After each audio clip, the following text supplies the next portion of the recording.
pag-iibon, mahabang pag-aaral. Hanggang ngayon, nag-aaral pa rin kami. Tama. Tinan mo, magkukubig kami ni Sir.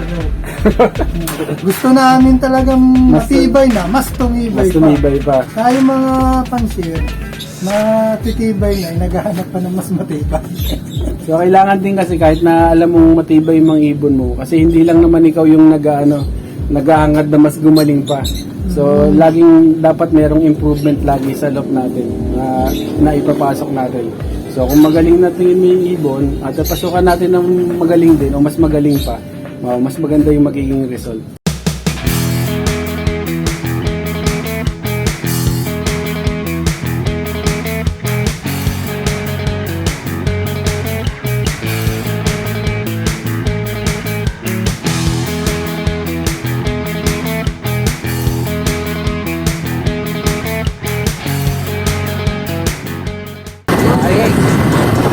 Saka punta to the room. Go grip. Room room, skr skr, zoom zoom, stuff fake, no room. Ano to sir? Paamo nyo o ano lang? Oh, flyer po. Pang naka-YB. Yung makukuha namin na mga ibon, lumipad dito. Oh, palaro ko yun. Ayos. Kasi Lahat ng- Kasi minsan tatanga-tanga ako. Baka makawala. Hindi naman. Ito sir, anong ano na ito? Ay, kapatid ni Makul na. Ito, guys, ito yung kuha natin yung ibon. Kapatid mismo ni McQueen. Damn, son. So si McQueen ay maraming record. First overall champion, motorcycle winner, lap winner ng Tacloban, third place ng MacArthur Leyte. Ayan. Ito sir, kak. Sakto. Wow. Hindi ko na sabihin ko nahipo ng katawan ha. Pwede na itong ikasa eh. Oo, sir. Pangkasa na to. Muna yung pakpak niya. Pangkasa na yan. Nakabukod silang hen at kak. No? Oo. Kaya sabi mo nga yung training box, palabas na kay Reza. Kak.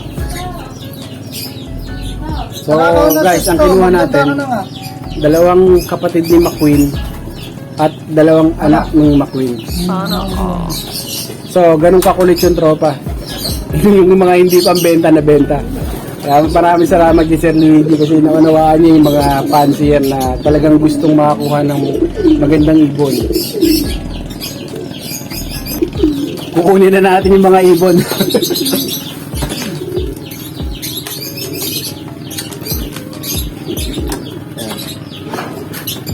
Ito yung napakalayo yung mga yan yung gusto nila bukay na rin ginasa. Yan yung duling ko yung mata. Oo nga no. Ang gara ng mata na ito. Oh. Duling nga. Ano to sir? Ano inbreed? Ayun na. Isahin po. Inbreed. Ganda ng ibon. Cacto sir no? Oo, sakto. Ganda.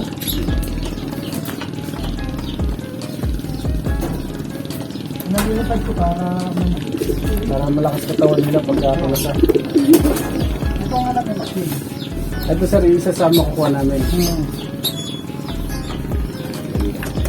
So yung isang ibon ay anak ni McQueen. Ay, kapatid ni McQueen. So ito ay anak mismo ni McQueen. Ito pwede na rin ikasa. Namumulbos na yun. Kap. Ang ibon. So ito, tingin ko pwede na ito ikasa. Kasi maayos na kondisyon. Hindi naman kailangan naman kondisyon mo kami ng kalapati. Hindi lang sa araw ng laban kondisyon. Full. Dapat yan lang yan. Tama ay sa rule. Hindi Para pagka kailangan, laging nakakondisyon sila na sa loob nila. Para pagka kinailangan mong mag-breed, anytime pwede mo silang hugutin. Hindi, tsaka naman sa panglipad natin sa panlaro. Pag hindi mo nakita ng magandang ranging, Wala. mag-isip ka na. Yung tatamad-tamad, no? Oo. Mag-isip ka na, ba? Ganun. Meron din naman ako mga tamad, kaya lang, titignan mo naman ang itsura nila. Kasi marami kasing pag-aaral. Hindi So, pa... yung pag-iibon, mahabang pag-aaral. Hanggang ngayon, nag-aaral pa rin kami. Tama. Tinan mo, magkukubig kami ni Sir, no? Gusto namin talagang matibay na, mas tumibay Mas tumibay pa. Kaya yung mga pansier, matitibay na, naghahanap pa ng mas matibay. So, kailangan din kasi kahit na alam mong matibay yung mga ibon mo, kasi hindi lang naman ikaw yung naghahangad na mas gumaling pa. So, laging dapat merong improvement lagi sa loop natin na ipapasok natin. So, kung magaling natin yung ibon at pasukan natin ng magaling din o mas magaling pa, mas maganda yung magiging result. Ito sir, isa. No. Dito mo na muna kaya Sir ilagay ko. Dito. Kasi baka magtukaan. Yan, kapatid din na ni Mapin yan. So, kapatid din to ni McQueen. Ganda mga ibon. Ako wala na akong masabi kasi nga consistent yung mga ibon. Yan. Kasi nasa lahi naman kasi. Nasa lahi May lahi kasi yung akin na ganun. May picture dati yung tibo na yung nakaano. So dun sa lahi ng ibon, so hindi porket Vandenbroek o hindi porket nagpapanalo. So meron talagang mga ibon na ang sinasabi winning line. So hindi porket Vandenbroek, hindi porket Jansen, lahat ng Vandenbroek magaling. So tignan nyo pa rin yung kung saan yung mga nananalo ng ibon. Doon kayo kumuha ng ibon.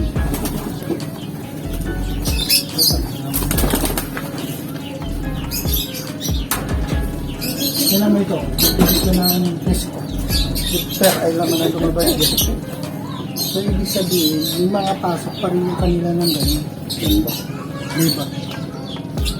Gandang ibon. Double press ko to sir. So, ibang iba na yan doon sa inbreed ko doon sa baba naman. Ano?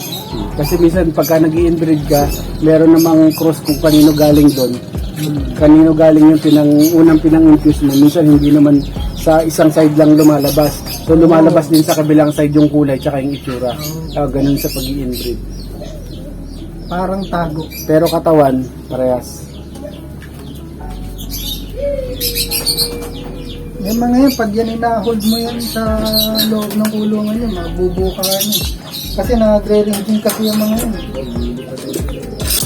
Ang daming pera na ito sa Luigi Ha? Ang daming pera na ito.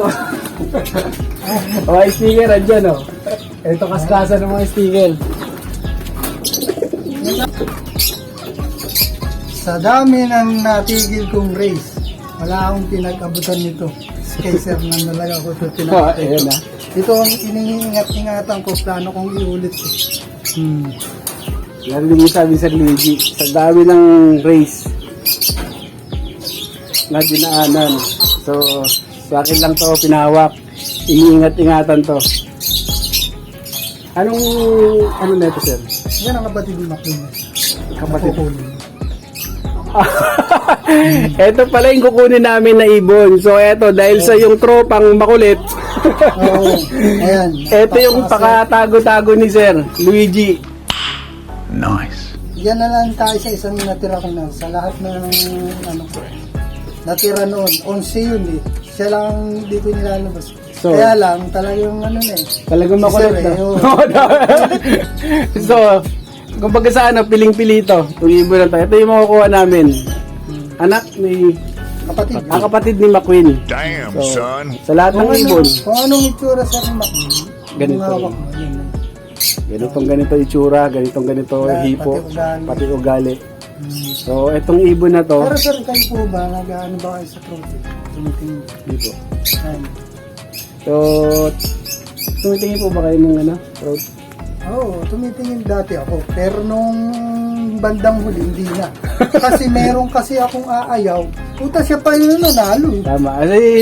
Si sir, dati raw tumitingin siya sa throat. Kasi natanong niya ako kung tumitingin ako sa throat. Sabi ko hindi.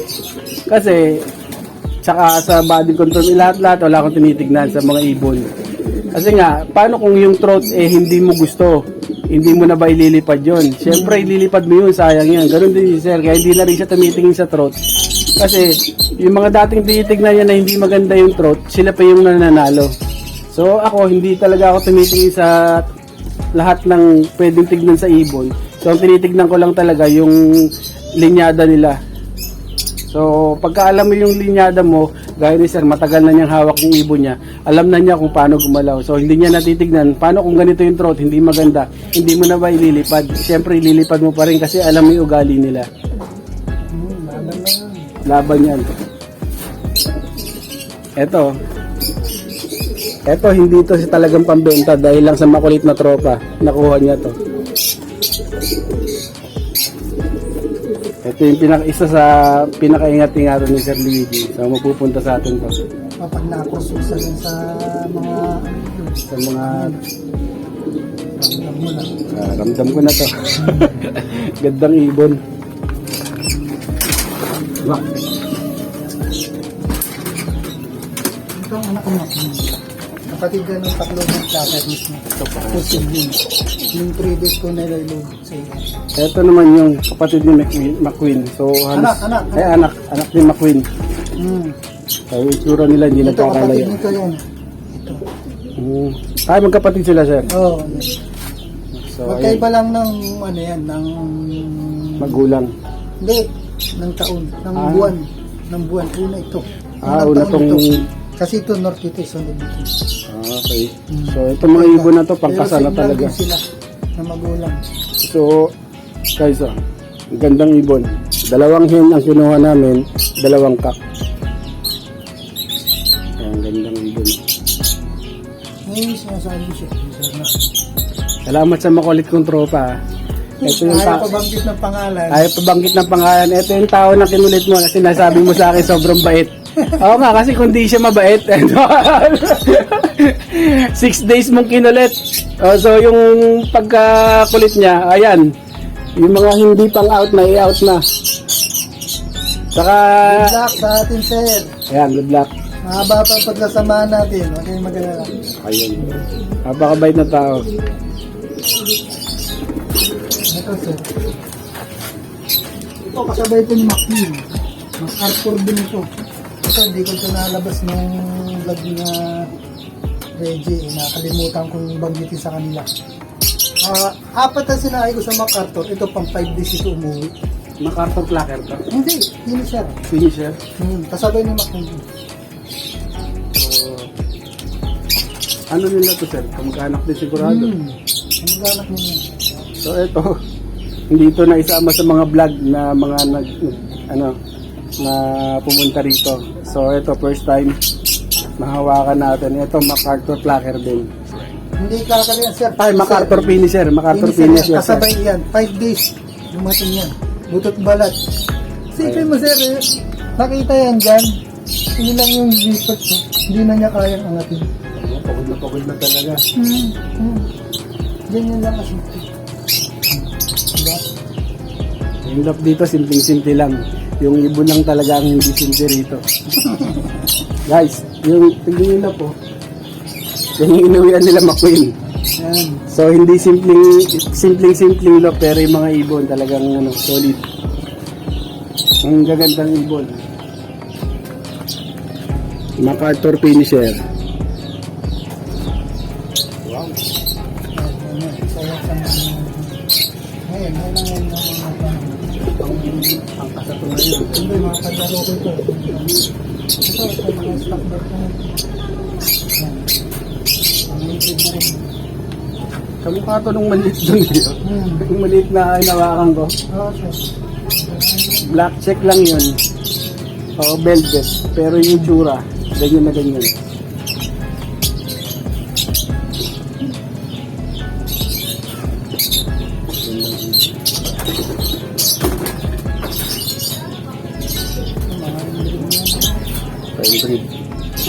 Mga pinalalakas ko para pagsalang ko. Sabay-sabay. Nare-ring ko ito mga ito.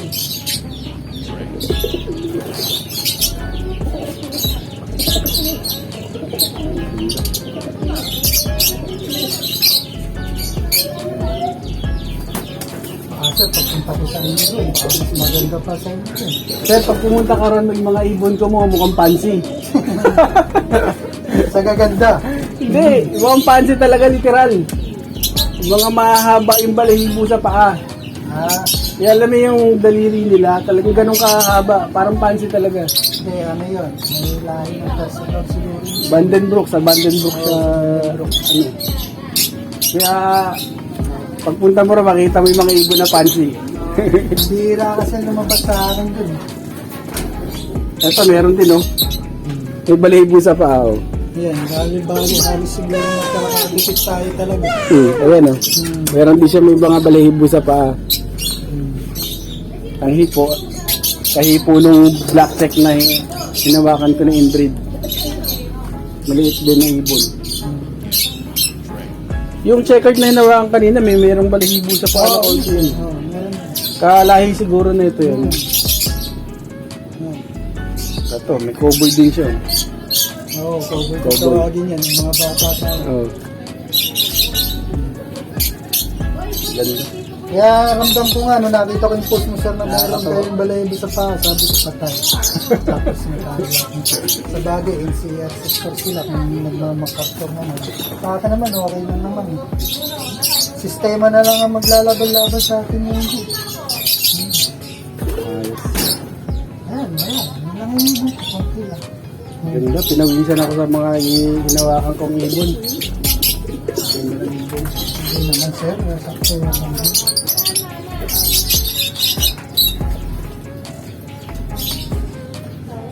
Yun pa rin ang hipo. RRPC. Ito, panlipad to ngayon. Oh. Saan dito sir yung isa pang inaawitan ni tropa na makulit? Oh. Eh doon talaga, kung di lang to talaga panlaro, talaga naisama to eh. Hindi, isa na kasi siya eh. Ito na lang ang palaro Yan ko ba yun? kasi. So, lumipat pa ng south. Kaya sabi ko, ano, pwede nga ito. Eto, yan. Dahil nga panlaro, nag-iisa na lang panlaro, so hindi na ano, kung hindi sana, kung mapupus po ng laro, hindi masana yung ibon na kukunin kasama to. So kasi ito panlaro talaga. Comes higher and you sit there with yourself looking mighty fine.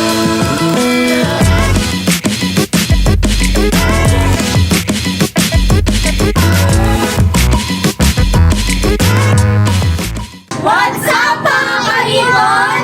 Please like, share, subscribe, and don't forget to hit the notification bell down below para ma-notify kayo sa mga bagong videos namin. Mga